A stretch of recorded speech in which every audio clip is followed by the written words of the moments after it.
Hello, I am Ryan, and these are my favorite motorcycle tires for going really, really fast.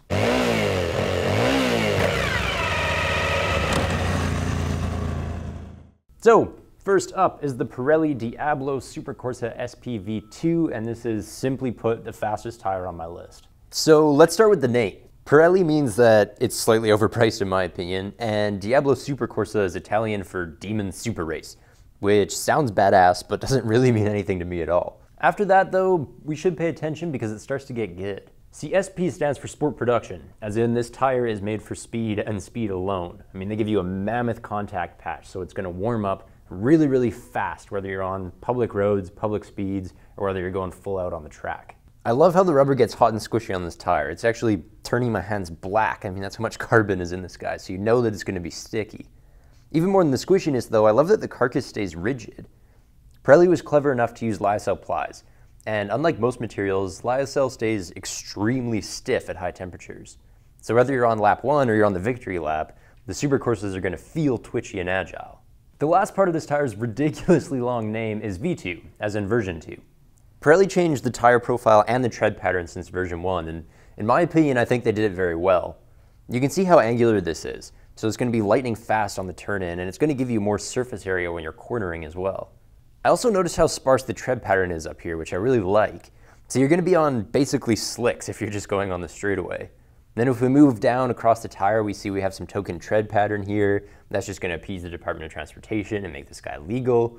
And then as we get towards the edge of the sidewall again, we're basically on slicks. Maximum grip on the straights, maximum grip in the corners. This tire sacrifices nothing when it comes to speed, and I admire that. Of course, you do pay for it everywhere else.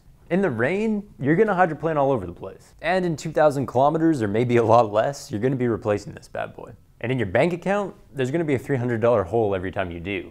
But in my experience, if you do want one tire for an equal mix of street and track riding, you're not gonna do any better than the Supercorsas. Or will you? Because the Dunlop Sportmax Q3 makes a really strong case for itself. Now I would not put the Q2 on the same playing field as the Pirellis, but this newer model is actually getting close. Where the Pirellis use lyocell fiber, Dunlop puts carbon fiber, and it has basically the exact same effect of creating that ultra firm sidewall. This rear tire is not going to be squirrely under hard acceleration, and the front isn't going to be squishy under braking either. I love how the Q3's tread is also sparse, but to me this is going to be one step closer to road use. You can see that these grooves are noticeably longer than on the Pirellis, so obviously that's going to sacrifice a little bit of grip in the dry. But in the rain, I'm going to take the Q3 over the Supercorsas all day long, because these long channels are going to be way better at moving water, and the Q3 actually has siping channels near the edges as well. My favorite thing about the Q3 is something Dunlop calls Intuitive Response Profile, or IRP for short. Basically, they designed this tire's shape to provide the same contact area across the whole turning spectrum. So even as you lean this guy lower and lower and lower down, the grip and feel from it are going to remain the same. The result is a tire that wants to hold its line within a curve, but at the same time it's easier than ever to actually adjust your turning radius on the fly because this tire's steering response is absolutely linear. I think it's a phenomenal trick that Dunlop has pulled off here. So the bottom line is, if you ride a lot on the track and you actually have the skills to push a tire to its limits, you're going to be faster on the Pirellis. But for everyone else, myself included, go with the Q3. They cost half as much, they last twice as long, and on real everyday roads, they're easier to ride on. Now, we're going to move further away from the race-oriented tires and go into something like the Bridgestone Battlax S20 Evo. And this guy would be perfect for someone who rides a lot aggressive on the street, but only does a track day maybe once a month. Out of all my top picks, this is the one tire that I would actually go and buy for my sport bike. It's not the best at anything, but it is damn good at pretty much everything. Bridgestone says that this tire is derived from MotoGP technology, and honestly, I'm just so sick of hearing shit like that. As long as your tire is black and round, then it derives something from MotoGP. It's a meaningless statement to make, and I really wish Bridgestone would stop saying it. What does mean something, however, is this tire's bi- and tri-compound construction. And take this rear, for example. We have hard rubber down the middle for better mileage, and then softer rubber on the edges for grippier cornering. And then it becomes hard again at the very limit, so that this tire isn't going to slip out and low side and kill me, which I like. The other thing about this tire, which actually means something, is the monospiral belt. In terms of lineage, I think the S20 Evo is the best iteration of this tire you can buy. We had the S20 a few years ago, and then there was this guy, and then now Bridgestone has made a new tire on a whole new platform called the S21. And like I said, I always go for this middle step. Because the S20 is outdated, it's inferior technology. This was an improvement, which is great, and the S21 is still an unknown quantity. We just don't really know what that's going to be like yet. Right now though, you can still get this tire and it's right around 150 bucks, so I'm always personally going to go for the S20 Evo. Now what if I ride really hard on the streets but I rarely hit the track? Well, then I would choose the Michelin Pilot Power 3. Just looking at the extensive tread pattern, you know that this is going to be geared towards street use. On a clean, dry track, this tire just doesn't provide the contact area that it could. But for a grimy and gritty public road, this is perfect. Now what you can't see and what I could tell you is that Michelin uses a special kind of compound in this rubber. The tires that we saw already use a lot of carbon black because it makes it soft and sticky, but here for the first time we're seeing a silica compound take center stage.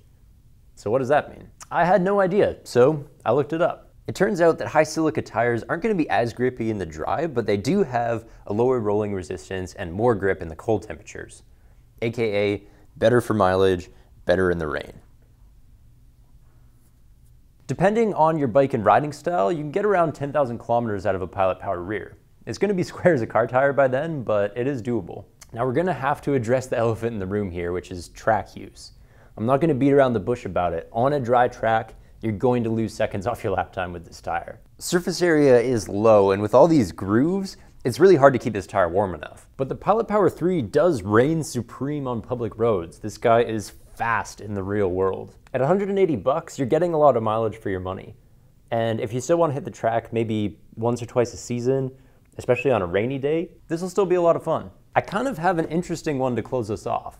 This is the Metzeler Sportec M7 RR. We've gone from the track king Pirellis to the ruler of the road Michelin Pilot Power 3, so where does this guy fit in? Well, Montreal, or anywhere else where the roads are a hot mess. On any given ride, I go through sand, pebbles, rocks, mud, gasoline, oil. I go through sinkholes and potholes and the giant metal sheets that they use to cover them up. Metzeler designed the M7 RR to get through all of that junk, and to get through it really fast as well. This is for the sport rider who doesn't get to decide where and when they ride. Maybe you're a commuter. Maybe you're up north, where the good riding conditions only last a few weeks. Whatever it is, if you do need a tire that's going to stay sporty in adverse conditions, this is it. There is a lot that goes into a tire like this, so I'll just mention a few things that stood out to me. For one, the grooves have variable depth and width, and this isn't just random or aesthetic. As you ride a tire through various lean angles and G-forces, the shape of it actually changes. So these grooves here are designed to provide water siping and grip, but not as the tire looks now, but as the tire actually will look while you're riding it. The second thing I'm going to talk about is the rear tire's center strip. You see how there's no tread in here? And this is new since the M3 and M5 versions, and I really love this.